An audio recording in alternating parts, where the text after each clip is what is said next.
Il y a des gens qui disent que Dieu a créé le monde, mais qu'après l'avoir créé, il s'est retiré pour le laisser tranquille. C'est une idée qui fait régulièrement son apparition dans l'histoire de la philosophie. Le monde a été créé par Dieu, mais il fonctionne indépendamment de lui. On trouve chez les philosophes grecs de l'Antiquité, par exemple, certains éléments caractéristiques de cette vision du monde. Mais c'est une idée qui est devenue beaucoup plus répandue au XVIIe et XVIIIe siècle par le biais d'une philosophie particulière qu'on appelle le déisme. Le déisme propose une analogie assez connue. Dieu serait comme un grand horloger divin et la création serait l'horloge. Après avoir fabriqué l'horloge, Dieu aurait amorcé le pendule et maintenant il laisserait tourner l'horloge toute seule. Il ne s'en occuperait plus. Sauf que la Bible ne présente pas du tout les choses de cette manière.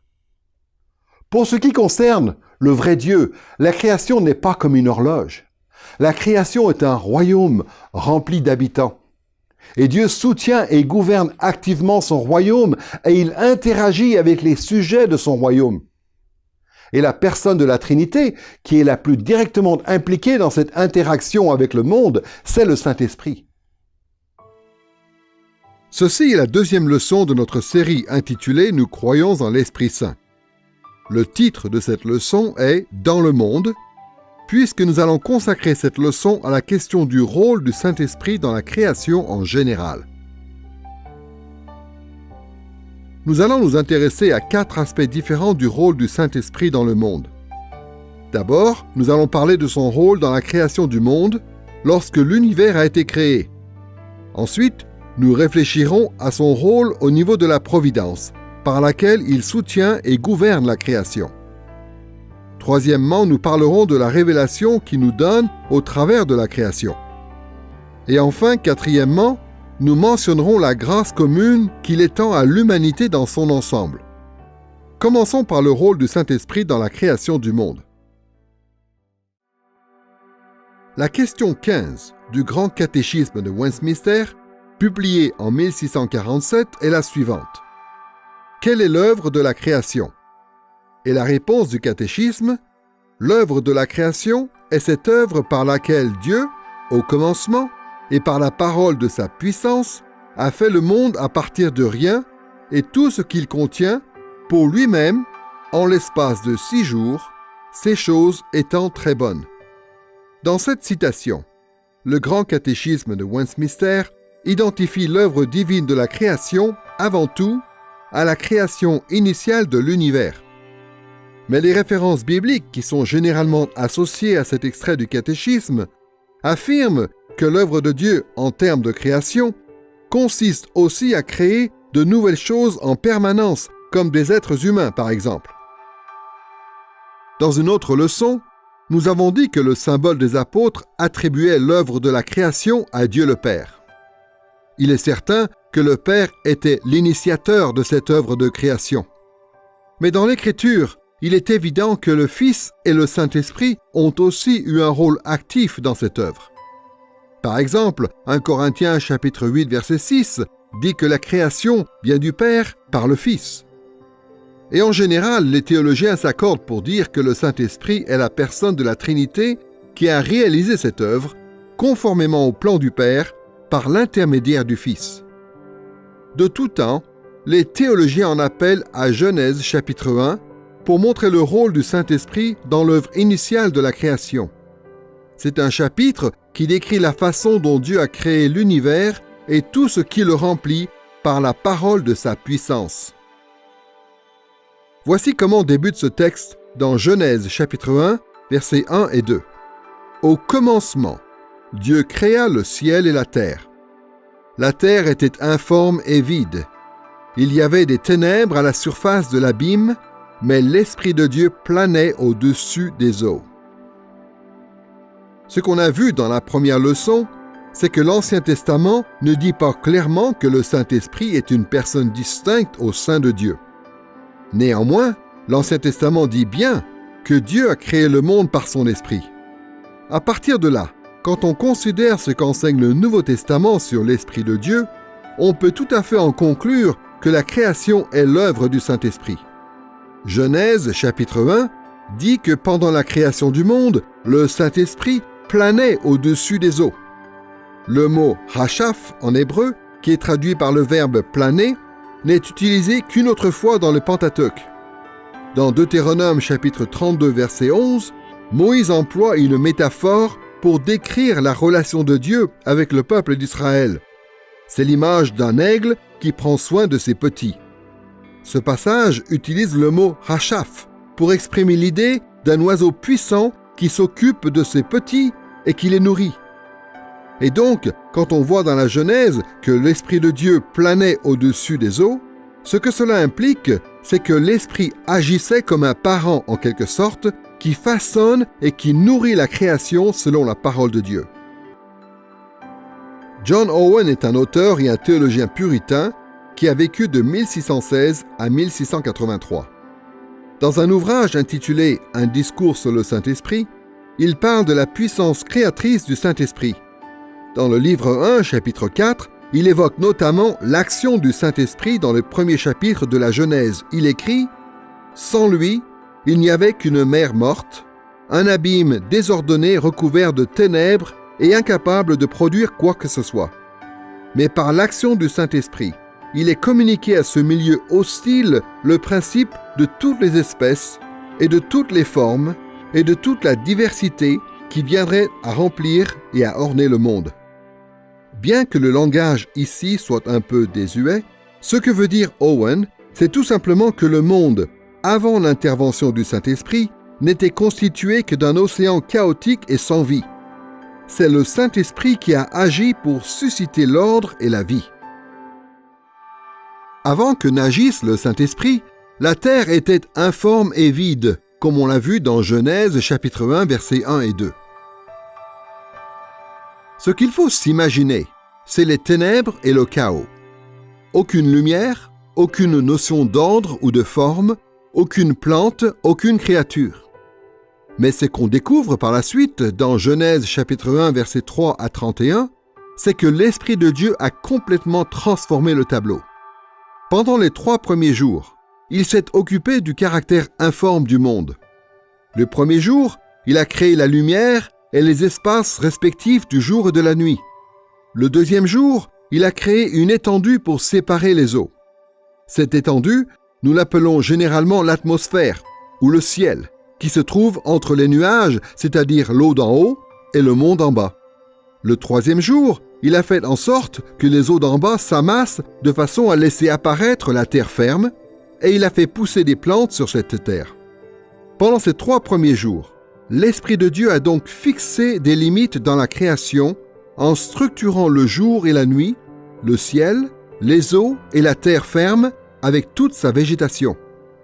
Pendant les 3 jours suivants, c'est-à-dire les 4e, 5e et 6e jours de la création, l'Esprit de Dieu s'est occupé du caractère vide du monde. Et pour cela, il a rempli les différents espaces qu'il avait créés. Le 4e jour, il a créé le soleil, la lune et les étoiles pour les placer dans les espaces du jour et de la nuit qu'il avait créés le premier jour. Le 5e jour, il a créé les animaux marins et les oiseaux pour remplir la mer et le ciel qu'il avait créés le 2e jour. Et le 6e jour, il a créé les animaux terrestres et les êtres humains pour qu'ils occupent la place sur la terre ferme qu'il avait créée le 3e jour. En plus de Genèse chapitre 1, il y a d'autres passages de l'Écriture qui attribuent l'œuvre de la création à l'Esprit de Dieu.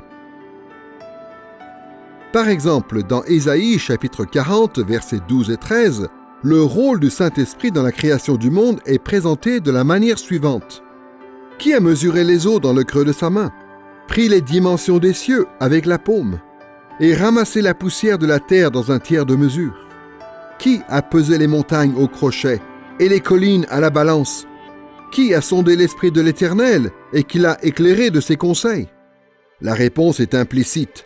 Personne, évidemment. Seul l'Esprit de Dieu peut faire ces choses. Le psaume 104, versets 24 à 30, parle aussi de l'œuvre de l'Esprit qui a consisté à remplir la création en disant ceci: « Que tes œuvres sont en grand nombre, ô Éternel. Tu les as toutes faites avec sagesse. La terre est remplie de ce que tu possèdes. Voici la grande et vaste mer. Là se meuvent sans nombre les animaux petits et grands. Tu leur retires leur souffle, ils expirent et retournent dans leur poussière. Tu envoies ton souffle, ils sont créés et tu renouvelles la face du sol. Ce passage parle de la création des choses telles que la mer, les plantes et les créatures vivantes. Et cette œuvre est attribuée au souffle de Dieu, c'est-à-dire à son esprit. Pendant les 6 jours de la création, le Saint-Esprit était très actif. Il a eu un rôle vraiment important. Dans la Genèse 1.2, il est dit que le Saint-Esprit planait au-dessus des eaux.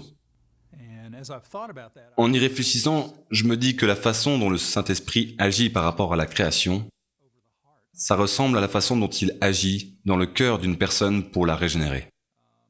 Dans ce sens, planer au-dessus de quelque chose, ça veut dire communiquer la vie. Vous savez, il y a beaucoup de choses que je ne comprends pas dans la Genèse 1. Mais apparemment, il y avait un univers matériel au-dessus duquel planait le Saint-Esprit, et ça, c'était comme un préambule ou une condition nécessaire à la création de tout le reste que Dieu a produit à partir de cette situation. Le Saint-Esprit planait donc au-dessus des eaux, il était actif pendant la création du monde, tout comme le Père et le Fils. Nous venons de voir quel était le rôle du Saint-Esprit dans le monde à partir de son rôle dans l'œuvre de la création. Maintenant, nous allons considérer son rôle en rapport avec la providence tout au long de l'histoire. La providence est un concept qui peut être compris de différentes manières en fonction de notre tradition théologique. Cela dit, les chrétiens évangéliques sont généralement d'accord pour dire que la providence, c'est l'œuvre de Dieu qui consiste à gouverner et à soutenir toute la création, depuis les choses et les créatures les plus petites jusqu'aux plus grandes, y compris tout ce qui s'y passe.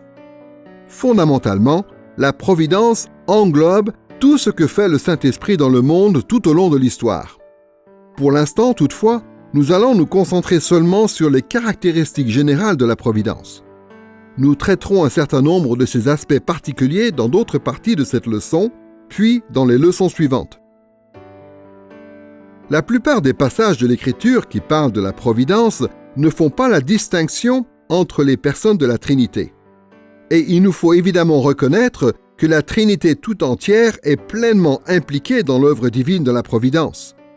Mais dans ces passages, il y a quand même suffisamment d'allusions à l'Esprit pour qu'on souligne son rôle dans ce domaine. Nous allons parler de l'œuvre de l'Esprit dans la providence en 2 parties. D'abord, nous allons nous intéresser à son œuvre providentielle dans le domaine de la nature. Ensuite, nous parlerons de son œuvre plus spécifique parmi les humains. Commençons par la nature. Quand on observe la nature du point de vue de la science, on dirait que la nature fonctionne en autonomie. La succession des saisons, la géographie du monde, la biologie, tout cela donne l'impression d'être un système relativement mécanique dans son fonctionnement, avec des lois stables et naturelles. Pensons à toutes les sciences naturelles, comme l'astronomie, la chimie, la physique, la géologie, et ainsi de suite. Mais ce que l'Écriture nous apprend, c'est que pour comprendre la nature correctement, il faut d'abord savoir que c'est Dieu qui l'a créée, et que c'est lui qui gouverne ce système et qui le soutient. Dans le psaume 135, versets 6 et 7, le psalmiste dit ceci: « Tout ce que l'Éternel veut, il le fait, dans les cieux et sur la terre, dans les mers et dans tous les abîmes. Il fait monter les brumes des extrémités de la terre, il produit les éclairs avec la pluie, il tire le vent de ses trésors. » La démonstration la plus spectaculaire de la providence de Dieu s'exerçant puissamment dans la nature, c'est sans nul doute le déluge à l'époque de Noé. Genèse chapitre 6 à 9 nous raconte la façon dont Dieu a noyé le monde entier suite à la méchanceté des hommes. Et Genèse chapitre 6 verset 3 fait allusion au rôle de l'Esprit dans la mise en application de ce jugement. La puissance de Dieu dans la nature s'est aussi manifestée à l'occasion des plaies d'Égypte, dans Exode, chapitre 7 à 12. et un peu plus tard à l'occasion de la traversée de la mer Rouge dans Exode chapitre 14. Et puis l'Esprit a exercé sa puissance sur la nature de façon vraiment stupéfiante lorsque les Israélites combattaient les Amoréens et que le soleil s'est arrêté dans sa course jusqu'à ce que la nation eût tiré vengeance de ses ennemis, comme nous le raconte Josué chapitre 10 verset 13. Dieu lui-même parle du contrôle qu'il a de la nature à travers sa providence ordinaire dans Job chapitre 38 à 41. Il parle de la puissance qu'il exerce sur la terre, sur la mer, sur le jour et la nuit, sur le temps et sur toutes sortes d'animaux. Et bien que le livre de Job ne fasse pas la distinction entre les différentes personnes de la Trinité, néanmoins, Job chapitre 34 versets 14 et 15 fait allusion à l'Esprit de Dieu comme étant celui qui accomplit la volonté de Dieu dans le monde. La Bible nous dit aussi que le Saint-Esprit gouverne le monde de telle sorte qu'il en renouvelle régulièrement les caractéristiques et qu'il en régule les populations. Par exemple, au psaume 135, il est dit que c'est Dieu qui produit la pluie, les nuages, le vent et les autres éléments. Et dans d'autres passages, comme dans le psaume 65, on peut voir que c'est lui qui entretient le relief de la terre en créant des rivières, des vallées, des montagnes et des déserts. Et dans beaucoup d'autres passages, on le voit qui suscite la vie sous la forme de plantes, d'animaux et d'êtres humains. À chaque fois qu'il apparaît quelque chose de nouveau dans le monde, c'est l'œuvre de l'Esprit. Le psaume 104, comme on l'a vu, met en valeur les œuvres de l'Esprit dans la création. Ce même psaume parle aussi de la providence. Il parle de la façon dont Dieu fait couler l'eau depuis sa source jusque dans les ravins. Il loue Dieu pour la façon dont il pourvoit de la nourriture aux animaux.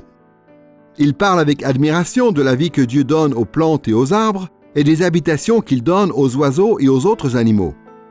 Ce psaume nous assure aussi que Dieu contrôle le soleil et la lune, le jour et la nuit et les différentes saisons de l'année. Toutes ces choses nous semblent, à nous, être des systèmes naturels. En réalité, elles sont toutes commandées par Dieu. Voici ce que nous lisons au psaume 104, versets 24 à 30. « Ô Éternel, la terre est remplie de ce que tu possèdes. Tous mettent leur espoir en toi pour que tu leur donnes leur nourriture en son temps. Tu ouvres ta main et ils se rassasient de bien. Tu leur retires le souffle, ils expirent et ils retournent dans leur poussière. Tu envoies ton souffle ou ton esprit, ils sont créés et tu renouvelles la face du sol. » Le psalmiste sait très bien que Dieu ne prépare pas littéralement le repas de chaque créature pour la nourrir de sa main. Le psalmiste a parfaitement conscience que les animaux se nourrissent selon des cycles et une hiérarchie qu'on appelle parfois la chaîne alimentaire. De notre point de vue terrestre, ce processus semble fonctionner selon un système naturel qui se régule lui-même. Mais l'Écriture ne le voit pas sous cet angle. Au-delà de ce constat superficiel, c'est en réalité Dieu qui gouverne ses comportements. Cette idée apparaît aussi dans Isaïe chapitre 34, versets 15 et 16. Le psalmiste affirme que Dieu gère la création de telle sorte qu'il perpétue la vie. Mais il dit aussi que Dieu impose des limites à la vie. Aucune créature, notamment, ne peut mourir sans que Dieu le décide. Il soutient le souffle des créatures ou leur esprit en elles pour les maintenir en vie. Et il leur retire ce souffle ou cet esprit lorsque le moment est venu pour elles de mourir. Le psalmiste attribue ce rapport entre Dieu et la création à l'Esprit de Dieu. Jésus met en avant cette vision semblable dans le Sermon sur la montagne lorsqu'il exhorte son auditoire à arrêter de s'inquiéter pour la nourriture et pour les autres nécessités de la vie. Voici ce que dit Jésus dans Matthieu chapitre 6, versets 26 à 33. « Regardez les oiseaux du ciel. Ils ne sèment ni ne moissonnent. Ils n'amassent rien dans des greniers, et votre Père céleste les nourrit. Observez comment croissent les lys des champs. Ils ne travaillent ni ne filent. Cependant, je vous dis que Salomon même, dans toute sa gloire, n'a pas été vêtu comme l'un d'eux. Cherchez premièrement le royaume de Dieu et sa justice, et tout cela vous sera donné par-dessus. » Ce que Jésus veut dire, c'est que si les gens se préoccupaient surtout de chercher le royaume de Dieu et sa justice, alors Dieu œuvrerait par sa providence pour leur donner le nécessaire au quotidien. Ce que l'on veut dire par la providence de Dieu, c'est le fait que Dieu prend continuellement soin de sa création et de toutes ses créatures. Nous ne croyons pas que Dieu a créé le monde et qu'ensuite il s'est retiré ailleurs pour faire autre chose. Non, Dieu continue de soutenir le monde par sa parole et par son esprit. Pensons à toutes ces choses dont nous avons besoin pour vivre. La nourriture, l'eau, l'air, toutes ces choses qui nous paraissent banales, c'est Dieu qui nous les donne. Il nous faut remarquer qu'ici, Jésus attribue les œuvres de la providence à Dieu le Père. Jésus fait cela pour souligner l'autorité du Père dans son royaume. Mais en théologie, tout en reconnaissant que c'est le Père qui décrète les œuvres de sa providence, on reconnaît aussi que c'est le Saint-Esprit qui met en application ces décrets. C'est ce qu'on voit dans des passages comme Matthieu chapitre 10 verset 20 ou Luc chapitre 11 verset 13. Ce principe se trouve confirmé par certains autres passages en lien avec cette réalité, comme Jean chapitre 15 verset 26, Actes chapitre 2 verset 33 ou encore 1 Pierre chapitre 1 verset 2. Après avoir considéré la façon dont le Saint-Esprit, par la providence, œuvre dans la nature, voyons maintenant comment il œuvre chez les humains. Dans la mesure où l'humanité fait partie du monde naturel, tout ce qu'on a pu dire au sujet de la nature s'applique aussi à nous, les êtres humains. Dieu soutient et gouverne notre environnement, comme on le voit dans le psaume 135, versets 6 et 7. Il contrôle les sources de notre nourriture. C'est même lui qui décide de l'efficacité de notre reproduction, comme on le voit dans Deutéronome chapitre 7, verset 13. C'est son esprit qui est la source même de notre vie, selon ce qui est dit dans Job chapitre 33, verset 4. Et pour faire tout cela, Dieu ne se contente pas de maintenir les systèmes naturels qui existent dans le monde. Comme on va le voir, il gouverne les humains en intervenant aussi directement sur nos circonstances, sur notre corps et même sur notre esprit. En gouvernant le monde par sa providence, le Saint-Esprit influence les humains de beaucoup de manières différentes. Et parfois, cette réalité nous met mal à l'aise en tant que chrétiens. Parfois même, elle nous dérange. Nous craignons que Dieu enfreigne notre volonté ou qu'il nous pousse à commettre le péché en pensée ou en acte.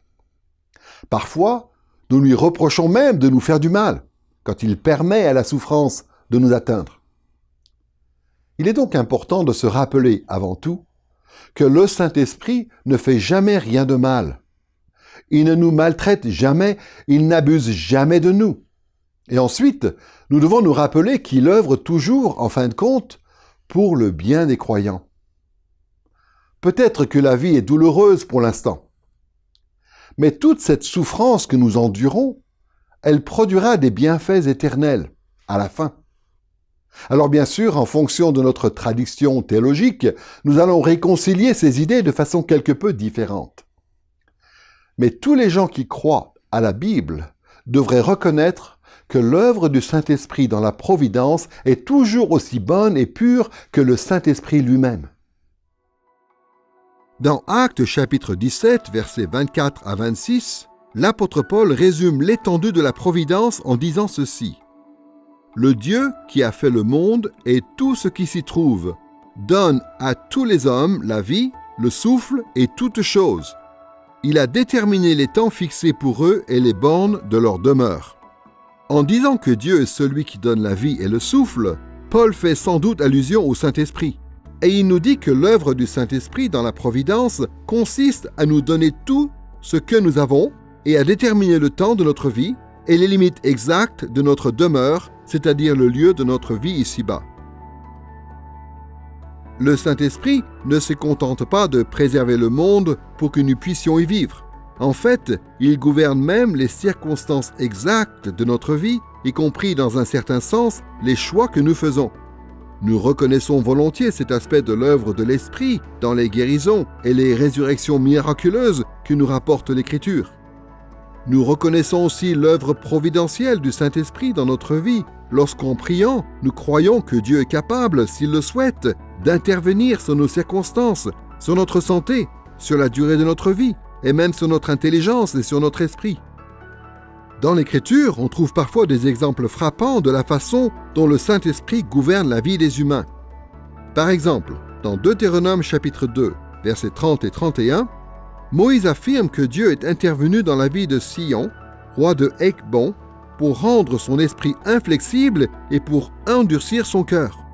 Dieu a fait cela pour que les Israélites, ensuite, combattent Sihon et son armée et prennent le contrôle de son pays. Et dans Exode chapitre 10, versets 20 et 27, et chapitre 11, verset 10, Dieu endurcit le cœur de Pharaon, le roi d'Égypte, de façon à ce qu'il refuse de relâcher les Israélites qui lui étaient asservis. Il en résulte que le Pharaon et son peuple subissent la plaie des ténèbres, puis celle de la mort des premiers-nés. Psaume 135, versets 6 à 12, est un passage qui commémore l'œuvre providentielle du Saint-Esprit dans la vie de Sihon, du Pharaon et dans la vie d'autres rois en disant ceci: « Tout ce que l'Éternel veut, il le fait, dans les cieux et sur la terre. Il frappa les premiers-nés de l'Égypte. Il frappa des nations nombreuses et tua des rois puissants, Sihon, roi des Amoréens, Og, roi de Bassan, et tous les rois de Canaan. Et il donna leur pays en héritage à Israël, son peuple. » Cette affirmation selon laquelle tout ce que l'Éternel veut, il le fait, apparaît beaucoup de fois dans l'Écriture, dans le but souvent de rappeler que Dieu soutient et dirige activement l'histoire des hommes. Prenons un autre exemple. Dans le livre de Daniel, chapitre 4, il nous est raconté que Dieu a puni Nebuchadnezzar, le roi de Babylone, en lui retirant son statut de roi et en lui ôtant même la raison. Nebuchadnezzar a rejoint les animaux sauvages et il s'est nourri d'herbes jusqu'à ce que le temps de son humiliation soit accompli. Ensuite, Dieu lui a rendu son intelligence et l'a rétabli sur le trône. Avec une humilité toute nouvelle, Nebuchadnezzar a donc réfléchi à la puissante providence de Dieu. Voici ce que déclare Nebuchadnezzar dans Daniel chapitre 4, verset 32. « Dieu agit comme il lui plaît avec l'armée des cieux et avec les habitants de la terre, et il n'y a personne qui résiste à sa main et lui dise « Que fais-tu » Tout comme dans le psaume 135, Nebuchadnezzar reconnaît que Dieu agit comme il lui plaît. Il gouverne les décisions et les agissements des hommes en vue d'accomplir ses projets. Le psaume 33, versets 10 et 11 dit ceci: « L'Éternel renverse le conseil des nations, le conseil de l'Éternel subsiste à toujours. » Quand on réfléchit au rôle du Saint-Esprit dans la providence générale, au niveau des gouvernements, des rois, des princes ou des nations, il faut se rappeler ce que nous dit Romains chapitre 13, à savoir que les gouvernements ont été institués par Dieu dans le monde, pour punir le mal, promouvoir le bien. Mais ce qu'il faut surtout se rappeler par rapport à l'œuvre du Saint-Esprit au niveau des gouvernements, des rois et des nations, c'est que la Bible nous dit sur le Messie, c'est-à-dire sur le roi, que Dieu veut établir et faire régner sur toute la nouvelle création. Dans Ésaïe chapitre 11, ce Messie est celui sur lequel repose l'Esprit de l'Éternel. Il a l'esprit de sagesse, l'esprit de conseil et de vaillance, de connaissance et de crainte de l'Éternel. Et puisque le Messie a l'Esprit de Dieu sur lui, de la façon qui est décrite ici, non seulement il peut restreindre le mal, mais il peut aussi promouvoir le bien de manière parfaite. Il entend la justice dans toute la nouvelle création. Et donc, quand on pense à l'œuvre de l'Esprit par rapport aux hommes politiques et aux gens qui nous gouvernent, on peut déjà noter ce principe général selon lequel l'Esprit restreint le mal, surtout chez les politiques non-croyants, mais aussi chez les croyants en réalité, et fait en sorte que ces gens qui sont en autorité vont punir le mal et promouvoir le bien. Mais la réalisation suprême de ces principes se trouve dans le fait que l'Esprit Saint repose sur le Messie de façon à ce que lui, il établisse la justice dans tous les recoins du monde. En fait, la façon dont Dieu gouverne l'humanité par sa providence dépasse la question des rois et des nations et s'étend à tous les humains et à tous les aspects de notre vie. Et de la même façon que Dieu influence les circonstances de notre vie, il gouverne aussi notre cœur et notre esprit. Comme on l'a vu, il le fait chez les gens qui gouvernent, mais il le fait aussi chez tous les autres humains. Voici ce qui est dit au psaume 33, versets 13 à 15. « L'Éternel regarde du haut des cieux, il voit tous les humains, lui qui forme leur cœur à tous, qui est attentif à toutes leurs œuvres. Dans sa providence, le Saint-Esprit forme leur cœur à tous, c'est-à-dire à tous les humains. Il façonne nos sentiments, nos croyances, nos intérêts, nos désirs. Tout ce qui contribue à faire de nous qui nous sommes et à orienter notre comportement. Pour ce qui concerne l'humanité dans son ensemble, l'œuvre providentielle de l'Esprit consiste parfois à mettre en application le jugement terrible de Dieu. On peut penser par exemple au déluge à l'époque de Noé ou aux plaies d'Égypte. Et l'Esprit fait d'autres choses qui sont également terribles pour les non-croyants. Des passages comme Deutéronome chapitre 29 verset 3, Ésaïe chapitre 6 versets 9 et 10, Jean chapitre 12 versets 37 à 41 ou encore Romains chapitre 11 verset 8 parlent tous de Dieu qui refuse de renouveler le cœur et l'esprit des méchants, les empêchant ainsi de se repentir et d'être sauvés. Dans Romains chapitre 1 versets 24 à 28, l'apôtre Paul évoque le jugement des méchants. Il dit ceci: « Dieu les a livrés à l'impureté selon les convoitises de leur cœur et à des passions déshonorantes.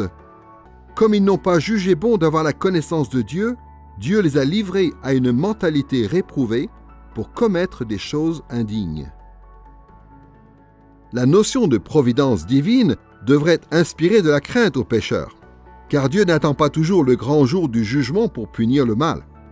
Et la providence nous révèle le genre de jugement qui viendra à la fin. Mais inversement, cela veut aussi dire que Dieu n'attend pas toujours le jugement dernier pour bénir son peuple.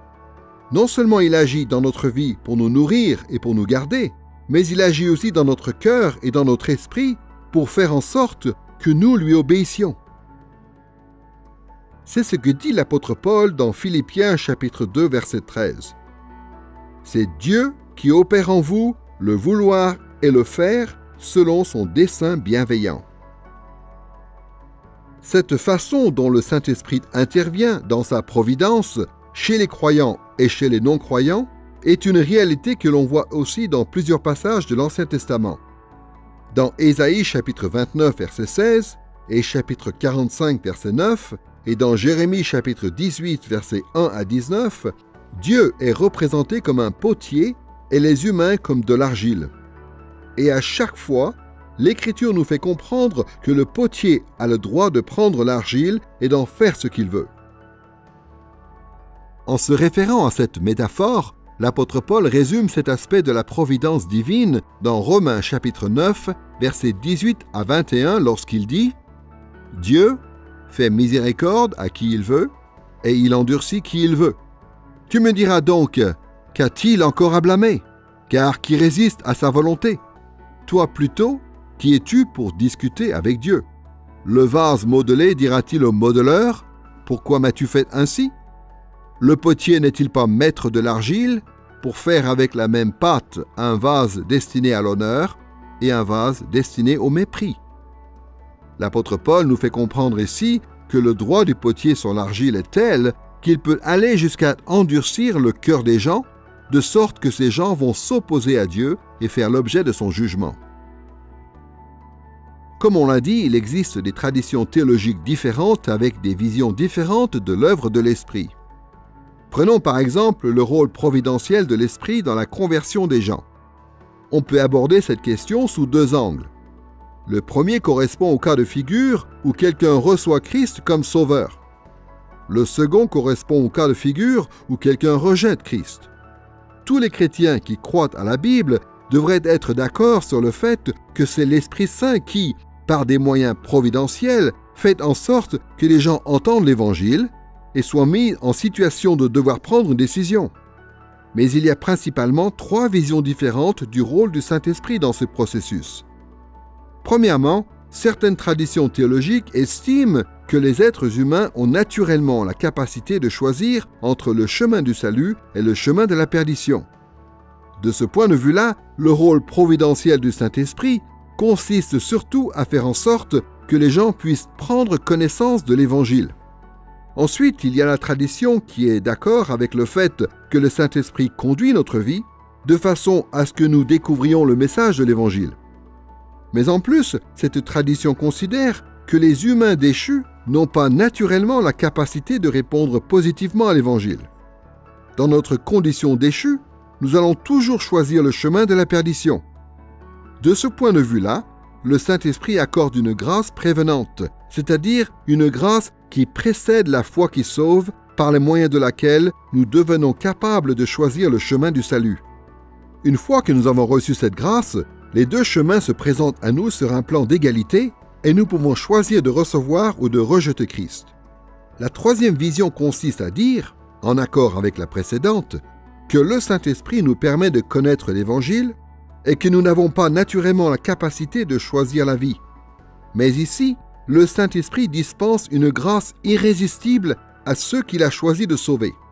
Cette grâce non seulement permet que nous choisissions le chemin du salut, mais garantit que nous le fassions.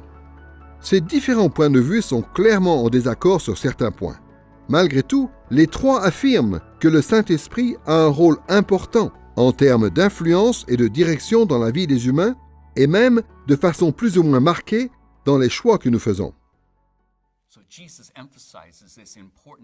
Jésus insiste sur cet aspect important du ministère du Saint-Esprit dans le monde et dans la vie des gens qui sont hostiles à Dieu.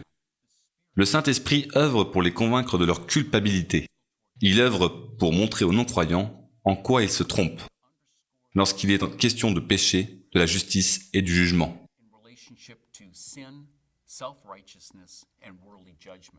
C'est-à-dire que le Saint-Esprit aide les non-croyants à comprendre qu'ils n'ont pas la foi en Jésus-Christ, qui est le seul chemin du salut.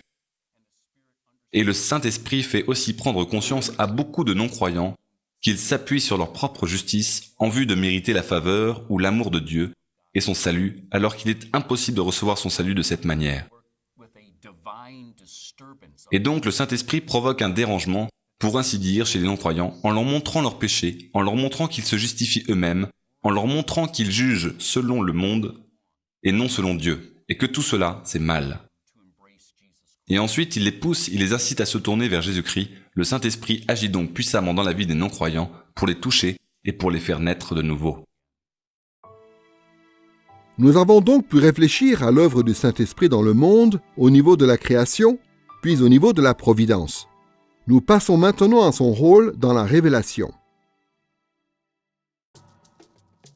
La révélation est un concept qu'on pourrait définir de plusieurs manières différentes, mais en général, on estime que la révélation, c'est ce que Dieu fait pour se faire connaître aux hommes. On pourrait dire que la révélation, c'est vraiment une sous-catégorie de la providence, puisque la révélation, c'est une des façons dont le Saint-Esprit gouverne la création en général et les humains en particulier. Et la révélation existe sous différentes formes. On peut découvrir des choses sur Dieu en observant la nature. On peut discerner certaines caractéristiques de Dieu qui se reflètent chez nous ou chez les autres humains. Dieu peut nous envoyer des messagers qui sont des anges, ou bien des évangélistes, ou des pasteurs humains. Il peut communiquer par des visions, ou par une voix audible, ou par des rêves. Il nous a donné sa parole, qui est l'Écriture sainte. Et il peut même communiquer directement à notre cœur par le moyen d'intuition personnelle, ou en illuminant notre intelligence pour que nous puissions interpréter l'Écriture et la mettre en pratique. Nous allons réfléchir à l'œuvre du Saint-Esprit par rapport à la révélation en deux étapes.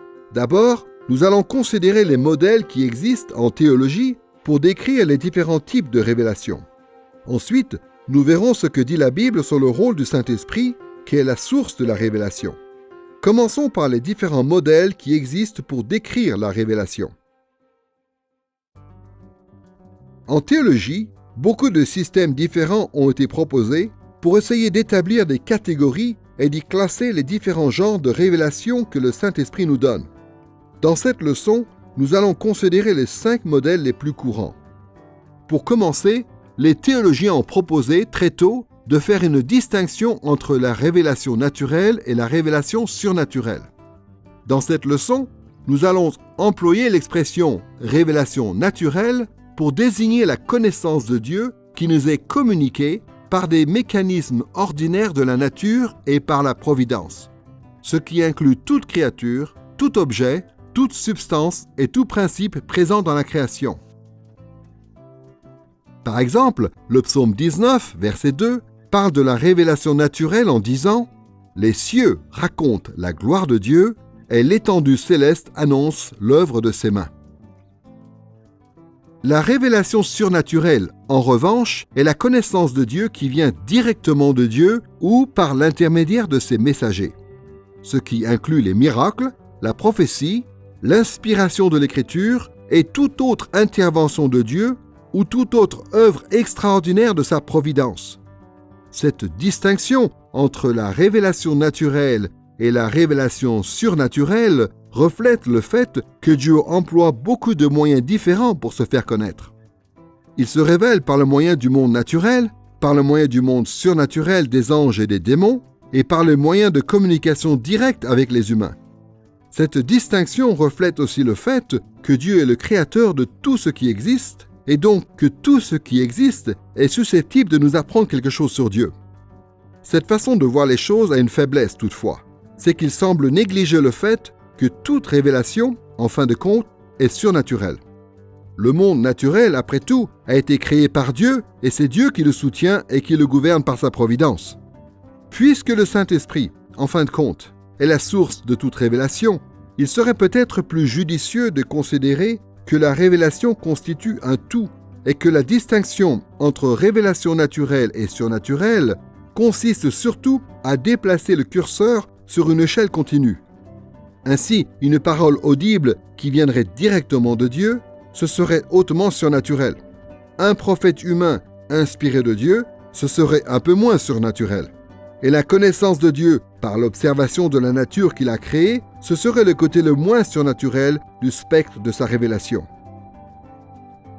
La deuxième façon de classer les différents genres de révélation, c'est la distinction que l'on fait parfois entre la révélation rédemptrice et la révélation non rédemptrice. La révélation rédemptrice désigne la connaissance de Dieu qui est communiquée dans le but de réaliser le salut en Christ. Par exemple, le fait de savoir que Dieu est miséricordieux et qu'il pardonne les péchés est généralement considéré comme faisant partie de la révélation rédemptrice, puisque cette réalité présuppose que les humains ont besoin d'être rachetés. Si nous n'avions jamais péché, nous n'aurions pas besoin de la miséricorde de Dieu ou de son pardon.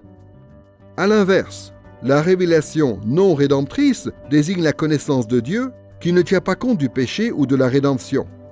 Le fait de savoir que Dieu est le Créateur tout-puissant, par exemple, appartient à la révélation dite non rédemptrice, puisque cela ne nous dit rien sur notre péché ou sur le besoin que nous avons d'être rachetés. La puissance de Dieu est ce qu'elle est, indépendamment de notre condition déchue. En même temps, il est important de reconnaître qu'un certain nombre de connaissances sur Dieu peuvent avoir un caractère non rédempteur dans certaines situations et un caractère rédempteur dans d'autres.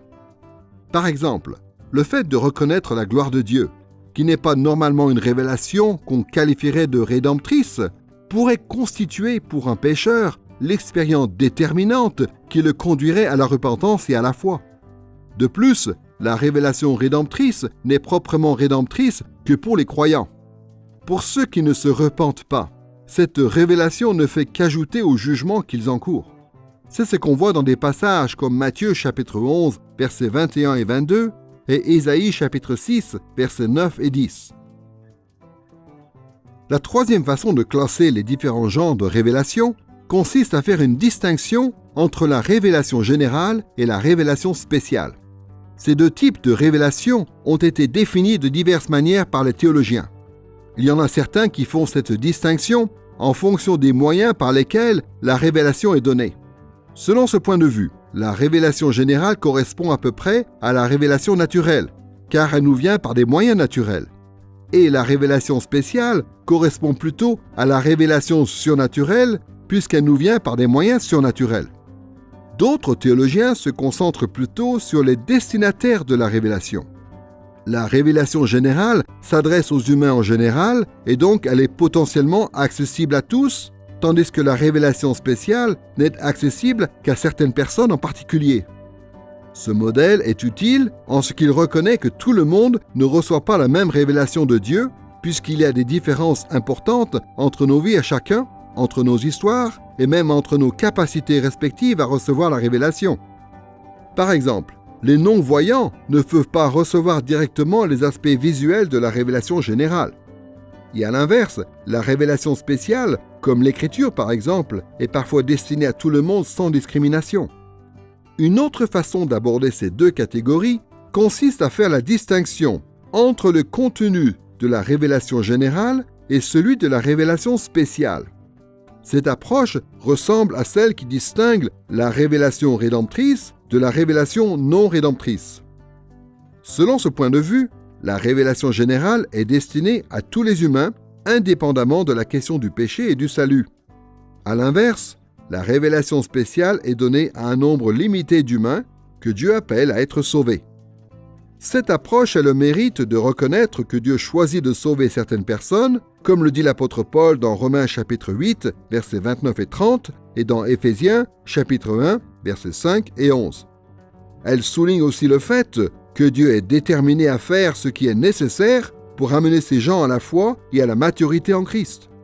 Mais cette approche présente aussi des faiblesses. Par exemple, la révélation, qui a pour objet de condamner les pécheurs, n'appartient pas à la révélation générale puisqu'elle tient compte du péché. Mais elle n'appartient pas non plus à la révélation spéciale puisqu'elle n'a pas forcément pour but de sauver des gens. Un quatrième modèle qui existe en théologie pour décrire les différents types de révélations consiste à distinguer entre la révélation en acte et la révélation en parole. La révélation en acte désigne la façon dont Dieu se fait connaître par ses œuvres. Et la révélation en parole, c'est la façon dont il se fait connaître par des paroles inspirées, proclamées à l'oral ou consignées par écrit. C'est une distinction qui est utile car elle met l'accent sur les différentes méthodes que Dieu utilise pour communiquer. D'un côté, on peut apprendre beaucoup de choses sur Dieu en étudiant ses œuvres. D'un autre côté, puisque les œuvres de Dieu peuvent nous sembler un peu ambiguës, nous avons sa parole qui est plus claire. De plus, cette approche nous aide à voir le lien entre la parole de Dieu et ses œuvres. Parfois, les œuvres de Dieu accomplissent sa parole, et parfois sa parole nous explique ses œuvres. Dans Marc chapitre 3, verset 22, par exemple, des gens accusent Jésus d'avoir recours à la puissance du diable pour guérir des personnes possédées. Mais ce n'était clairement pas le cas. C'est par la puissance de Dieu que Jésus accomplissait cela. Et cette œuvre mettait en évidence la suprématie du Saint-Esprit sur Satan. Mais les personnes qui étaient là ne le comprenaient pas. Alors Jésus prend la parole dans Marc chapitre 3, versets 23 à 29 pour expliquer la signification de cet exorcisme. La parole explique l'œuvre. Cette approche toutefois présente au moins une faiblesse. C'est qu'elle se concentre avant tout sur les actes salvifiques de Dieu et sur les paroles qui expliquent le sens de ces actes. Par conséquent, le reste de la révélation tend à être négligé, comme par exemple ce qu'on peut apprendre à partir des mécanismes ordinaires de la nature. Enfin, le cinquième et dernier modèle que nous allons mentionner consiste à faire une distinction entre la révélation dite médiate et la révélation dite immédiate. La révélation médiate est celle qui nous vient par un intermédiaire tel que la création, ou un prophète, ou l'écriture. La révélation immédiate, quant à elle, est celle qui nous vient directement de Dieu, comme par exemple la connaissance intuitive que nous avons de lui et qu'il a lui-même mise en l'homme. La révélation immédiate peut aussi désigner des choses comme l'illumination intérieure ou l'intuition, c'est-à-dire des dons de connaissance ou de discernement que la Bible attribue à l'œuvre du Saint-Esprit. C'est quelque chose qu'on voit dans des passages comme 1 Corinthiens chapitre 2, versets 9 à 16, Éphésiens chapitre 1, verset 17, Colossiens chapitre 1, verset 9, ou encore 1 Jean chapitre 2, verset 27. C'est une approche qui nous incite à être attentifs à l'œuvre du Saint-Esprit dans notre vie. Mais c'est une approche qui présente aussi des écueils, puisque beaucoup de gens n'arrivent pas à reconnaître la différence entre une illumination intérieure authentique et de simples pensées ou sentiments qui leur viennent naturellement. Et ce constat soulève des questions importantes.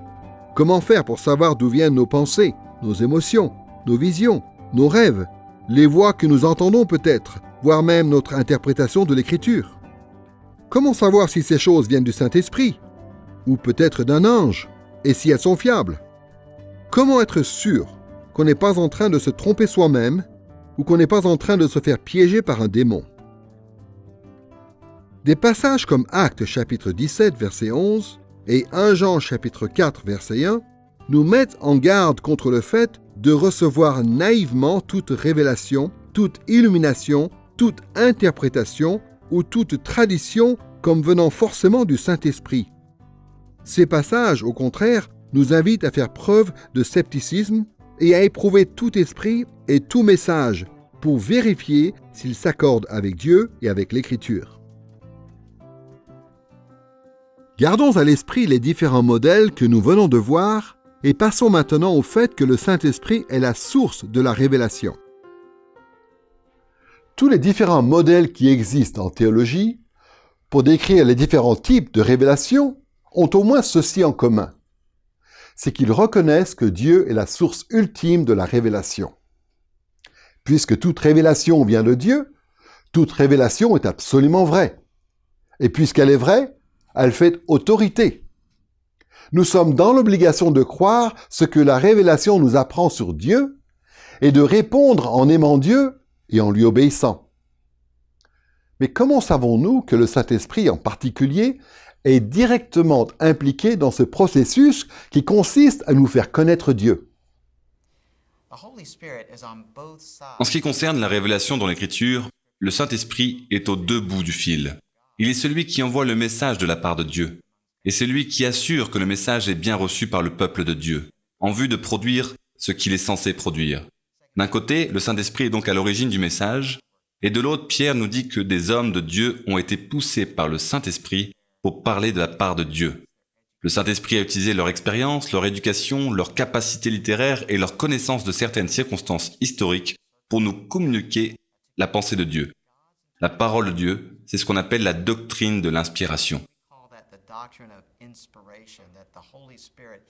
Le Saint-Esprit a inspiré ces hommes de Dieu, mais l'apôtre Paul, quand il écrit aux Corinthiens, dans 1 Corinthiens chapitre 2, il dit aussi que le Saint-Esprit est avec ceux qui reçoivent la révélation. Il distribue des dons à l'Église, des dons d'enseignement, des dons de discernement, de façon à ce que le message soit bien interprété. Ce sont des réalités spirituelles reçues par des hommes spirituels, dit Paul. Ainsi, le message sera reçu et il produira l'effet prévu, qui est de rendre le peuple de Dieu apte à accomplir sa mission.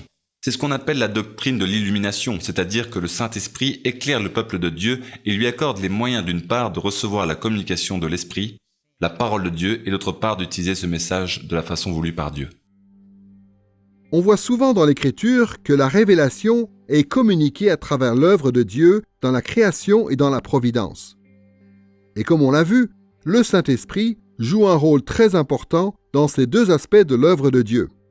De plus, des passages comme Jean chapitre 14 verset 26, 1 Corinthiens chapitre 2 verset 4 et Éphésiens chapitre 1 verset 17 et chapitre 3 verset 5 attribuent à l'Esprit le rôle de celui qui nous fait connaître Dieu, y compris les profondeurs de Dieu, comme il est dit dans 1 Corinthiens chapitre 2 verset 10. C'est la raison pour laquelle l'apôtre Jean l'appelle l'Esprit de vérité, dans Jean chapitre 14 verset 17, chapitre 15 verset 26 et chapitre 16 verset 13.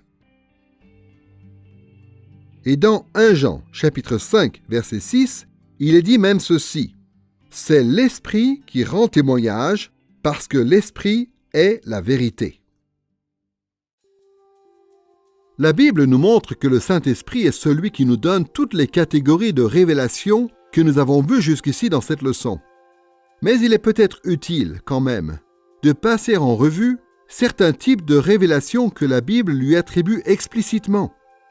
Nous en mentionnerons 3 seulement. D'abord, comme on l'a vu dans une leçon précédente, c'est du Saint-Esprit que vient l'inspiration des prophéties et de l'Écriture. L'inspiration des prophéties et de l'Écriture est, en effet, le fait du Saint-Esprit, comme on le voit dans Actes chapitre 1 verset 16, chapitre 4 verset 25 et chapitre 28 verset 25, dans Éphésiens chapitre 3 versets 4 et 5 et dans Hébreux chapitre 9 verset 8. C'est une réalité évidente quand on considère aussi le don de la prophétie qui est mentionné dans 1 Corinthiens chapitre 14 verset 1 et quand on considère le rôle de l'Esprit dans le ministère des apôtres tel que cela nous est décrit dans Jean chapitre 14 verset 26. Rappelons-nous ce que dit l'apôtre Pierre dans 2 Pierre chapitre 1 versets 20 et 21. Aucune prophétie de l'Écriture ne peut être l'objet d'interprétations particulières, car ce n'est nullement par une volonté humaine qu'une prophétie a jamais été présentée, mais c'est poussé par le Saint-Esprit que des hommes ont parlé de la part de Dieu. Dans la Bible, on voit que les auteurs humains ont interagi avec le Saint-Esprit, et cette interaction a produit les Écritures telles que nous les connaissons. Il y a beaucoup de passages où il est question de cette réalité dans le Nouveau Testament, mais sans doute que le passage le plus évident, c'est 2 Pierre chapitre 1, où l'apôtre Pierre parle d'une lampe qui brille dans l'obscurité. Il parle de la révélation de Dieu, et ensuite il dit au verset 21, « Ce n'est nullement par une volonté humaine qu'une prophétie a jamais été présentée, mais c'est poussé par le Saint-Esprit que des hommes ont parlé de la part de Dieu. » Et on voit là cette interaction entre les hommes et le Saint-Esprit. Les hommes sont poussés, et c'est le Saint-Esprit qui les pousse. Et donc les Écritures, ce sont des paroles pleinement humaines, et en même temps pleinement divines. Ces paroles qui ont été écrites par des humains sont remplies de l'Esprit, en raison de l'intervention de Dieu. Ces paroles sont par conséquent inspirées, infaillibles, et elles nous sont tous profitables.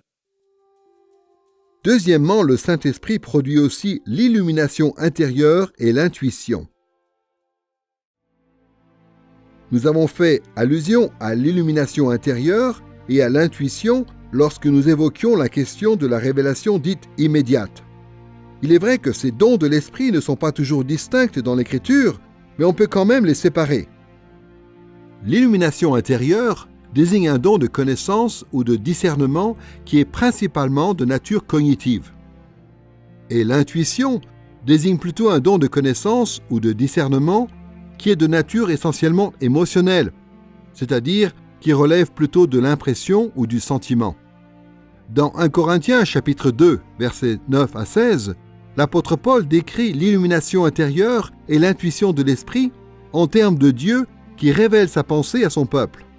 Paul dit que puisque l'Esprit est Dieu lui-même, il connaît les choses de Dieu et les pensées de Dieu. Et il révèle ces choses aux croyants de façon à ce que nous puissions comprendre les bienfaits que Dieu nous offre. Bien sûr, il y a d'autres moyens par lesquels nous pouvons connaître Dieu, comme l'observation de la création ou l'écriture. Mais dans 1 Corinthiens chapitre 2, Paul dit que le Saint-Esprit accorde directement de la sagesse et du discernement aux croyants pour que nous puissions interpréter correctement le reste de la révélation. Cela ne veut pas dire que nous pouvons proclamer ou interpréter la parole de Dieu avec le même degré d'autorité que les apôtres. Au contraire, des passages comme Jean chapitre 14 verset 26 ou comme Éphésiens chapitre 3 verset 3 à 5 nous montrent que les apôtres et les prophètes avaient une autorité et une connaissance propre à leur fonction.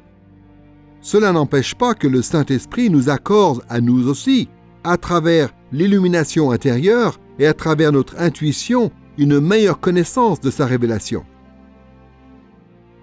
C'est une idée semblable que l'on voit dans Éphésiens chapitre 1 versets 17 et 18 où l'apôtre Paul dit ceci : « Je prie que le Dieu de notre Seigneur Jésus-Christ, le Père de gloire, vous donne un esprit de sagesse et de révélation qui vous le fasse connaître, qu'il illumine les yeux de votre cœur. » Dans ce passage, l'apôtre Paul parle du Saint-Esprit qui agit intérieurement chez le croyant pour lui faire connaître Dieu et qui illumine son cœur.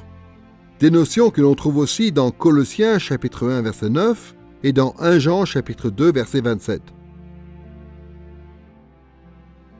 Troisièmement, il y a un autre type de révélation qui est associé à l'œuvre du Saint-Esprit, ce sont les miracles, les signes et les prodiges. Dans l'Écriture, les miracles, les signes et les prodiges sont des événements extraordinaires de la providence réalisés par le Saint-Esprit. L'Écriture relie ce type d'œuvre directement à la personne du Saint-Esprit dans beaucoup de passages comme dans Romains chapitre 15 verset 19 dans 1 Corinthiens chapitre 12 versets 7 à 11 et dans Galates chapitre 3 verset 5. Cette réalité nous aide à comprendre que le Saint-Esprit est la puissance qui est à l'origine de toutes les œuvres extraordinaires de Dieu dans l'Ancien Testament comme dans le Nouveau, même si le Saint-Esprit n'est pas toujours mentionné explicitement. De plus, la Bible explique que le but de ces miracles, de ces signes et de ces prodiges est de confirmer auprès des humains la fiabilité de la parole de Dieu, surtout auprès des humains qui ne sont pas croyants. C'est ce qui est dit par exemple dans Hébreux chapitre 2 verset 4. Dieu a appuyé le message du salut par des signes, des prodiges, des miracles variés et par des communications du Saint-Esprit selon sa volonté. Ce que ce verset nous apprend, c'est que le Saint-Esprit a produit des miracles, des signes et des prodiges en tant que révélation servant à appuyer le témoignage rendu à l'Évangile. L'Ancien Testament et le Nouveau Testament confirment tous les deux cette fonction des miracles, des signes et des prodiges. Par exemple, dans Exode chapitre 4, le Saint-Esprit accomplit des signes à travers Moïse. Il transforme son bâton en serpent, par exemple, et il provoque la lèpre puis la guérit. Le Saint-Esprit fait ces choses pour convaincre les Israélites que Moïse leur a été envoyé pour les conduire. Les plaies d'Égypte avaient pour but de prouver au Pharaon et à son peuple que le Dieu d'Israël était le seul vrai Dieu. Ces plaies sont appelées des signes et des prodiges dans des passages comme Exode, chapitre 7, verset 3, et chapitre 10, versets 1 et 2. Les miracles accomplis par l'Esprit, pendant la période où Israël errait dans le désert, sont aussi appelés des signes, dans Nombre, chapitre 14, verset 22, puisque ces miracles étaient censés encourager le peuple à suivre Moïse jusqu'en terre promise. Deutéronome, chapitre 4, verset 34, et beaucoup d'autres passages dans ce livre, se réfèrent aux signes et aux prodiges de l'époque de l'Exode, comme preuve de la bienveillance de Dieu et de sa fidélité dans le cadre de son alliance avec Israël. Et 2 Samuel chapitre 7 verset 23 dit aussi qu'il y a eu des signes et des prodiges pendant la conquête de la terre promise, ce qui prouve la faveur de Dieu envers son peuple et sa suprématie par rapport aux faux dieux des Cananéens. Le Saint-Esprit a aussi habilité les prophètes de l'Ancien Testament, ainsi que d'autres personnages, à réaliser des miracles pour attester de la véracité de leur message. Par exemple, dans Daniel chapitre 4, versets 2 et 3, il nous est expliqué que les rêves du roi Nebuchadnezzar avaient la fonction de signe et de prodige, tout comme la folie dont il a été frappé et son rétablissement ultérieur. Ces rêves confirmaient la prophétie que Dieu avait communiquée concernant l'avenir de Nebuchadnezzar. Et sa folie prouvait que c'était Dieu qui était à l'origine de sa réussite. Lorsque Daniel survit à la fosse aux lions, cela aussi est appelé un signe et un prodige dans Daniel chapitre 6 verset 28, car c'est un miracle qui authentifie en quelque sorte son ministère prophétique. Dans le Nouveau Testament, le Saint-Esprit utilise des signes et des prodiges dans un but similaire. Par exemple, les évangiles et surtout l'évangile selon Jean appellent les miracles de Jésus des signes, car ces miracles valident son message. C'est quelque chose qu'on voit dans des passages comme Matthieu chapitre 12 verset 39, Luc chapitre 11 verset 29 et Jean chapitre 2 versets 11 et 23, chapitre 3 verset 2, chapitre 4 verset 54 et dans beaucoup d'autres passages de cet évangile. Dans l'évangile de Jean, les miracles de Jésus sont souvent appelés des signes. Et c'est pour nous montrer que ce ne sont pas juste des manifestations de puissance et que leur but n'est pas que de provoquer l'étonnement et l'admiration. Ces choses sont évidemment associées aux signes et aux prodiges qu'accomplit Jésus dans l'évangile de Jean et dans les autres évangiles. Mais Jean souligne en particulier leur qualité de signes parce qu'il sait que ces miracles pointent vers quelque chose d'autre. Si Jésus a transformé de l'eau en vin, ce n'est pas juste pour subvenir à un besoin lors d'une noce, et pour prévenir l'embarras de ceux qui auraient dû prévoir une plus grande quantité de vin. C'est plutôt le signe que le festin messianique annoncé dans Ésaïe 25 a commencé. Ou de manière plus évidente encore, lorsque Jésus multiplie les pains pour nourrir les 5000 personnes réunies, il enchaîne directement avec un discours sur le fait que le pain que nous ingérons quotidiennement nous satisfait temporairement. tandis que le Père, lui, nous donne le vrai pain qui vient du ciel et qui nous donne la vie éternelle. Et ce pain de vie, c'est Jésus. Nous prenons encore la résurrection de Lazare. Jésus ressuscite Lazare. Il lui redonne la vie physiquement, mais ensuite, Jésus dit à Marthe que ce signe pointe en réalité vers le fait que lui-même, Jésus, est la résurrection et la vie. Et plus tôt, dans cet évangile, dans Jean 5, Jésus dit que le jour vient où les morts vont entendre la voix du Fils de Dieu et revenir à la vie. Il s'agit là de la puissance vivifiante du Saint-Esprit qui conduit les gens à la foi et à la vie en Dieu par l'Évangile. Et le jour vient en effet où tous ceux qui sont dans les tombeaux, qui sont physiquement morts, vont en sortir, soit pour le jugement qu'ils n'ont pas cru au Fils, soit pour la vie éternelle que donne le Fils à ceux qui auront cru. Les miracles de Jésus sont des signes et des prodiges qui rendent témoignage à la véracité de sa personne et de son message. Évidemment, puisqu'il est Dieu, Jésus aurait pu accomplir n'importe quel miracle. Mais ce n'est pas ce qu'il a fait. Jésus s'en est plutôt remis au Saint-Esprit pour accomplir ces miracles. Et il a fait cela pour que son évangile soit étayé par le témoignage du Saint-Esprit. C'est ce qu'on voit dans des passages comme Matthieu chapitre 12, versets 18 et 28, ou Luc chapitre 4, versets 14 et 18. Et voici par ailleurs ce que dit l'apôtre Pierre dans Actes chapitre 2, verset 22. Jésus a été approuvé de Dieu devant vous par les miracles, les prodiges et les signes que Dieu a faits par lui au milieu de vous. Les œuvres de Jésus constituent un témoignage valide car il ne les a pas accomplies par ses propres moyens. Il les a accomplies par la puissance du Saint-Esprit. Le livre des Actes mentionne beaucoup d'autres signes et prodiges que le Saint-Esprit a utilisés pour authentifier l'Évangile. Par exemple, dans Actes chapitre 2, verset 43 et chapitre 5, verset 12, il est dit que les apôtres ont réalisé beaucoup de prodiges et de signes miraculeux. Et la conséquence de ces miracles, c'est que les apôtres étaient tenus en haute estime, même par les gens qui ne faisaient pas partie de l'Église. De plus, dans Actes chapitre 4, verset 30, l'Église prie Dieu d'accomplir des signes et des prodiges par la main des croyants, afin de rendre témoignage au nom de Jésus. Et plusieurs épisodes dans la suite du livre des Actes montrent que Dieu a exaucé cette prière.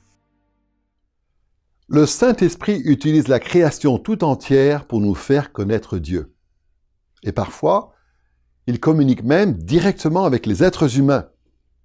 C'est une bonne nouvelle pour les croyants. Parce que cela veut dire que lorsqu'on prêche l'Évangile, il y a quelque chose en chaque être humain qui reconnaît au fond la véracité du message. Cela veut dire aussi que toutes les expériences que nous faisons dans le monde ont quelque chose à nous apprendre sur notre relation avec Dieu et avec notre prochain. Évidemment, la révélation la plus précieuse que le Saint-Esprit nous ait donnée, c'est l'Écriture sainte. Et c'est l'Écriture sainte qui devrait nous guider dans l'interprétation de tous les autres types de révélations qu'on pourrait recevoir. En fin de compte, toute révélation, si elle est proprement interprétée, a le même but. Toute révélation proclame la gloire de Dieu et nous invite de nous repentir et d'être sauvés par la grâce par le moyen de la foi en Christ. Jusqu'ici, dans cette leçon sur le rôle du Saint-Esprit dans le monde, nous avons parlé de son œuvre au niveau de la création, au niveau de la providence et au niveau de la révélation. Pour finir, nous allons évoquer maintenant son rôle dans la grâce commune. La grâce commune est une expression qui englobe tout un pan de l'enseignement de la Bible, d'après lequel les humains qui sont pécheurs et perdus sont quand même capables de réaliser des choses positives dans leur vie et dans la culture. Des passages comme Genèse chapitre 3 et Romains chapitre 5 nous expliquent que lorsqu'Adam et Ève ont péché, le genre humain tout entier a été maudit et se retrouvait asservi au péché. Mais les humains pécheurs et perdus ne sont pas aussi mauvais qu'ils pourraient l'être. Ils ne sont pas absolument méchants et dépravés. Il leur arrive d'aider autrui. Ils aiment leurs enfants. Ils créent des œuvres d'art magnifiques. Ils sont capables de faire des découvertes qui sont vraies et utiles, que ce soit en mathématiques, en médecine ou ailleurs. Mais comment est-ce possible? Puisque les êtres humains par nature sont esclaves du péché, comment peuvent-ils en même temps produire la vérité, la bonté ou la beauté? La réponse, c'est la grâce commune. Le théologien Louis Berkhof, qui a vécu de 1873 à 1957, explique ce que c'est que la grâce commune dans son ouvrage de théologie systématique, 4e partie, chapitre 3, section B, 2e paragraphe. Il dit ceci: quand on parle de grâce commune, cela peut se référer à deux choses. D'une part, il y a l'œuvre générale du Saint-Esprit qui, par le moyen de sa révélation générale ou de sa révélation spéciale, exerce une telle influence morale sur l'homme, sans toutefois renouveler son cœur, que le péché est contenu, l'ordre est maintenu dans la société et la justice civile est promue. D'autre part, il y a les bienfaits ordinaires de la pluie et du beau temps, de la nourriture et de la boisson, du vêtement et du logement que Dieu distribue à tous les hommes, sans discrimination, selon son bon vouloir. Berkhof mentionne principalement deux genres de grâce commune. Premièrement, il parle d'un effet qui consiste à limiter le mal, de sorte que le péché est contenu, l'ordre est maintenu dans la société et la justice civile est promue. Et ensuite, Berkhof énumère plusieurs bienfaits qui correspondent aux besoins quotidiens des hommes: la pluie et le beau temps, la nourriture et la boisson, le vêtement et le logement. Comme c'est le cas pour beaucoup d'autres concepts théologiques, la grâce commune est définie différemment selon les différentes traditions. Par exemple, dans certaines traditions, la grâce commune inclut le don de la vie elle-même. Dans d'autres traditions, elle inclut le fléchissement d'un cœur d'un pécheur pour qu'il puisse répondre positivement à l'Évangile. Et d'autres traditions n'utilisent pas du tout cette expression, car selon elles, si l'œuvre de l'Esprit Saint ne produit pas, en fin de compte, le salut, on ne peut pas appeler cette œuvre une grâce. Quoi qu'il en soit, pour ce qui nous concerne dans cette leçon, nous allons suivre Berkhof et sa définition de la grâce commune. Nous allons considérer cette œuvre providentielle de l'Esprit qui consiste à promouvoir le bien dans le monde et à pourvoir aux besoins ordinaires de la vie humaine. En prenant à notre compte cette approche de la grâce commune, nous allons donc nous concentrer sur deux idées principales. Tout d'abord, nous allons voir l'œuvre du Saint-Esprit qui consiste à promouvoir le bien. Et ensuite, nous verrons son œuvre qui consiste à promouvoir la vie. Commençons par voir comment le Saint-Esprit s'occupe de promouvoir le bien chez les humains. Le Saint-Esprit est toujours présent et il est toujours en activité. Il a toujours été présent et en activité dans le monde. Une des fonctions qu'il assume dans le monde consiste à promouvoir le bien et à restreindre le mal. Comment le fait-il et comment le savons-nous? Eh bien, la façon la plus simple de le dire, c'est que le monde présent, le monde déchu, serait bien pire s'il n'y avait pas le Saint-Esprit qui restreignait le mal dans le monde. Et il y aurait beaucoup moins de bien dans ce monde si le Saint-Esprit n'était pas présent et actif. En théologie, on parle de la grâce spéciale de Dieu et de sa grâce commune. La grâce commune est administrée à tout le monde, de sorte que tous ceux qui vivent dans ce monde où le Saint-Esprit est présent font l'expérience, jusqu'à un certain point, de la bonté de l'Esprit, et reçoivent certains bienfaits qui découlent de l'œuvre de l'Esprit, notamment par rapport au fait que l'Esprit agit pour restreindre le mal. Les chrétiens, quelle que soit leur tradition spécifique, ajouteraient encore que nous attendons avec espérance le jour où il ne sera plus nécessaire de restreindre le mal, puisque le mal aura disparu de ce monde et qu'il n'y aura plus que le bien dans toute la création de Dieu. Le projet de Dieu pour le genre humain, avant tout, c'est que nous fassions du monde présent le royaume terrestre de Dieu. Cette réalité apparaît dès le premier chapitre de la Bible lorsque Dieu crée des hommes. Dans Genèse chapitre 1, versets 26 à 28, Dieu confie à l'humanité la tâche de dominer en son nom sur la création en remplissant et en soumettant la terre. On appelle souvent ce passage le mandat culturel, puisque dans ce passage, Dieu appelle au développement de la culture et de la société dans le monde entier. La suite de l'Écriture continue de mettre l'accent sur cette notion du royaume de Dieu qui doit s'étendre. Et ce motif atteint son apogée dans le livre de l'Apocalypse lorsque le royaume de Dieu, enfin, remplit le monde entier. C'est ce qui est dit explicitement dans Apocalypse chapitre 11 verset 15. Et dans Apocalypse chapitre 21 verset 1 jusqu'au chapitre 22 verset 5, il y a une description détaillée de ce futur royaume universel. Le monde entier rend un culte à Dieu qui règne sur la terre depuis son trône situé dans la Nouvelle Jérusalem. Étant donné cet objectif que Dieu a pour la création, le Saint-Esprit gouverne l'humanité par sa providence, de façon à rendre possible le déploiement et la stabilité de la culture humaine.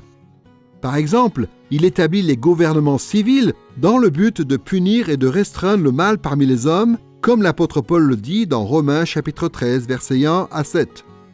Il fournit aussi aux humains en général une conscience et le sens de la justice, comme Jésus le dit dans Jean chapitre 16, versets 8 à 11, et comme le dit aussi l'apôtre Paul dans Romains chapitre 1, verset 32, et dans 2 Corinthiens chapitre 4, verset 2. Bien sûr, il arrive souvent que les êtres humains qui sont déchus rejettent le jugement de leur conscience qui leur a été donné par Dieu. Mais cette conscience, malgré tout, continue d'exercer une influence globalement positive pour ce qui est de la vie en société.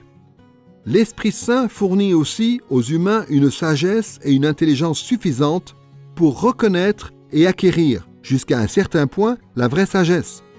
On voit par exemple dans 1 Roi chapitre 10 et dans 2 Chroniques chapitre 9 que la reine de Saba, qui est d'une nation païenne, reconnaît et respecte la sagesse du roi Salomon. Ce que cela veut dire, c'est que le Saint-Esprit a accordé suffisamment de sagesse à la reine de Saba pour qu'elle reconnaisse chez Salomon la vraie sagesse. Ce principe s'applique à toute vérité, dans tous les domaines du savoir. Toute vérité est la vérité de Dieu, comme cela est sous-entendu dans Jacques, chapitre 1, verset 17, même quand cette vérité est découverte par des non-croyants. Élihu, le jeune ami de Job, évoque cette réalité dans Job, chapitre 32, verset 8. En réalité, dans un homme, c'est l'esprit, le souffle du Tout-Puissant qui lui donne l'intelligence. Ce qu'Élihu veut dire ici, c'est que toute véritable connaissance et toute véritable intelligence viennent de Dieu. Et le rapprochement qui est fait ici entre l'intelligence et le souffle de Dieu nous montre que c'est bien le Saint-Esprit qui communique cette intelligence.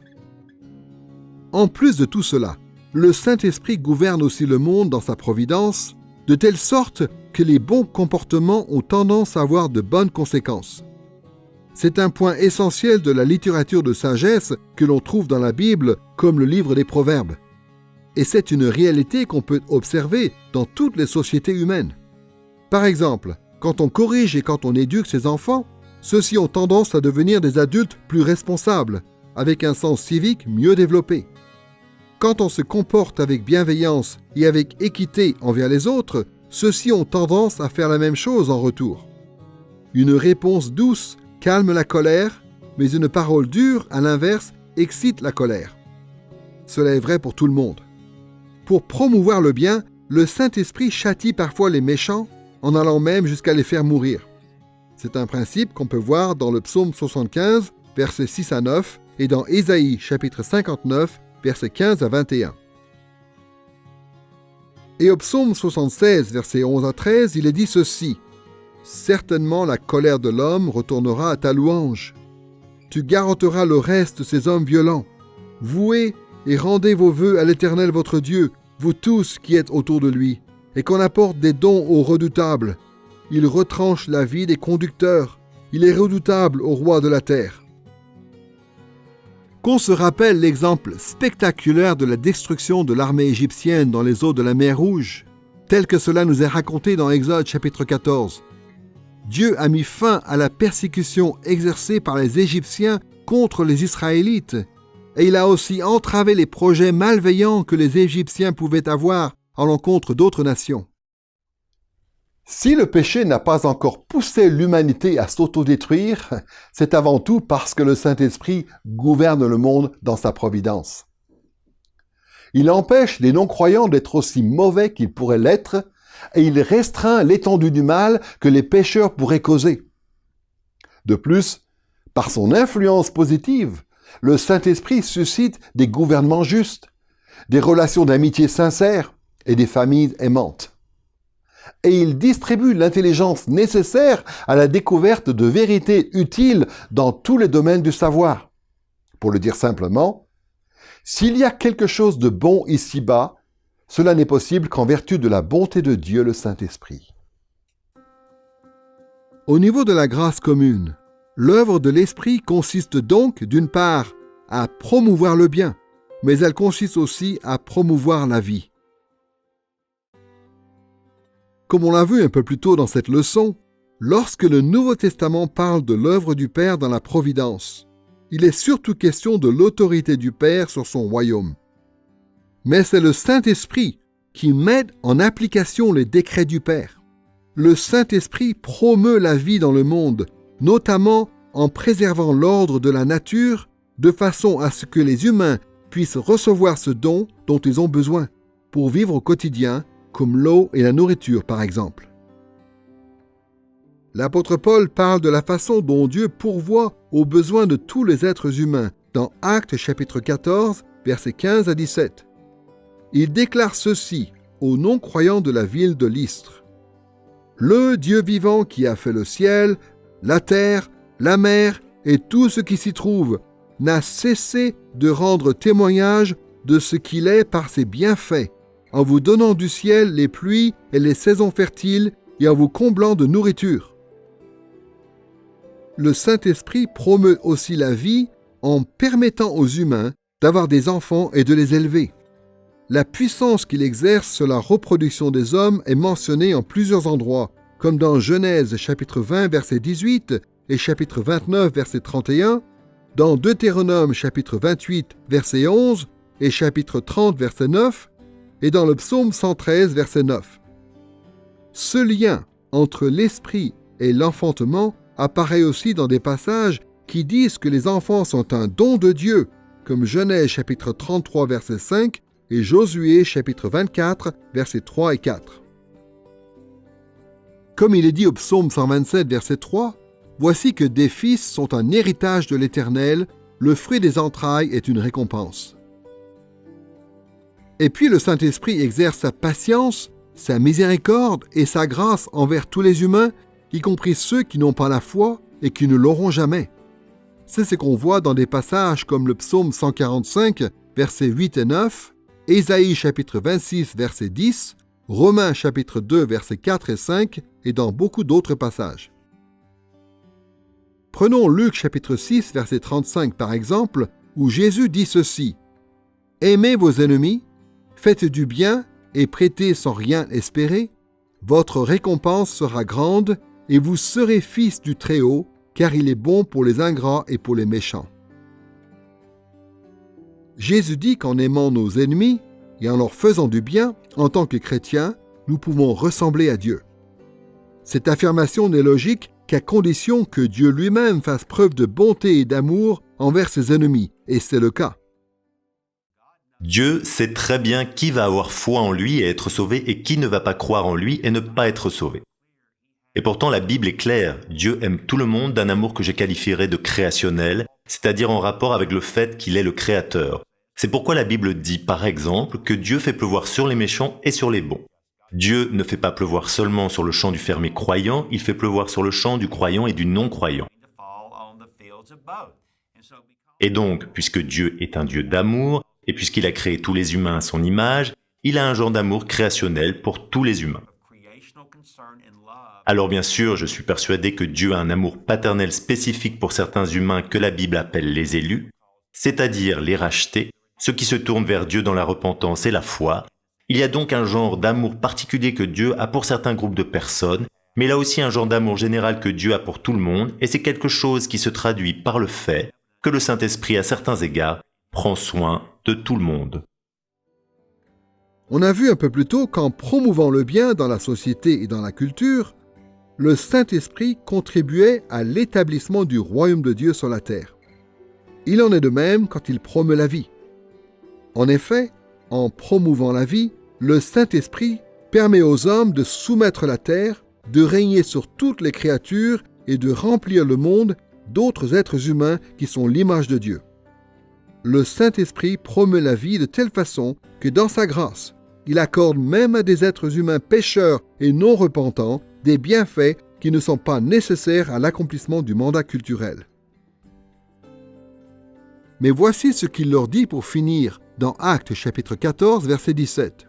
« Le Dieu vivant vous comble de bonheur dans le cœur. » Aussi incroyable que cela puisse paraître, le Saint-Esprit est tellement aimant et bon qu'il permet à tous les humains, y compris à ceux qui se rebellent contre lui, de connaître la joie dans leur vie. L'œuvre du Saint-Esprit au niveau de la grâce commune devrait vraiment nous inciter à le respecter et à l'honorer. Il révèle sa bonté, sa miséricorde et sa patience envers des gens qui ne le méritent pas. Il est la source de toute bonté et de toute justice dans la société humaine. Il fournit aux non-croyants une raison supplémentaire pour qu'ils arrêtent de s'opposer à Dieu, qu'ils se repentent de leurs péchés et qu'ils reçoivent le pardon par la foi en Christ. Dans cette leçon, nous avons réfléchi à l'œuvre du Saint-Esprit dans le monde. Nous avons considéré son rôle dans la création du monde lorsque l'univers est apparu et nous avons parlé de manière assez globale de son rôle dans la providence vis-à-vis de la nature et des hommes. En troisième lieu, nous avons examiné son rôle dans la révélation en passant en revue plusieurs modèles possibles pour décrire ce rôle et en rappelant que le Saint-Esprit, en fin de compte, est la source de toute révélation. Enfin, nous avons souligné le rôle du Saint-Esprit par rapport à la grâce commune, le fait qu'il s'occupe de promouvoir le bien et de promouvoir la vie. Le Saint-Esprit est présent dans le monde, et cette réalité a d'énormes conséquences.